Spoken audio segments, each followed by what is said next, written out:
রিজিত প্রামাণিকের হানমার বাহিনী একজন স্ট্যান্ডিং কাউন্সিলরের গায়ে উপর হাত দিল, কার্যালয়ে ভাঙচুর করলো।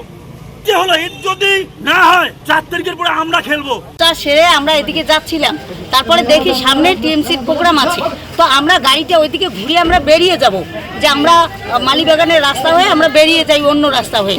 সাথে সাথে ওরা দৌড়ে এসে আমার গাড়িটা দেখেন কীভাবে ওরা ভাঙচুর করলো। এবং পুলিশ প্রশাসনের ঠিক করা রুট দিয়ে আমরা যাচ্ছিলাম, কিন্তু সেই সময় হঠাৎ করে এই তৃণমূলের কয়েকজন কাউন্সিলর এরা অস্ত্রাব্য গালিগালাজ এবং তারা পাথর ছুটতে থাকে। তো স্বাভাবিকভাবেই তারা যদি পাথর ছোড়ে আমরা তো আর পুষ্পবর্ষণ করব না। বদমাশি করতে আসলে কি হবে তার ট্রেলার হলো, এরপরে যা হবে সেটা কল্পনা করতে পারছি না। কারণ আমাদের কার্যকর্তাদের উপর আক্রমণ, কয়েকদিন আগে আমাদের কার্যকর্তাদের মারধর করা হয়েছে। মানুষ যদি ক্ষিপ্ত হয়ে যায়, মানুষ যদি কিছু করে, সেক্ষেত্রে তো আমাদের করার কিছু নেই।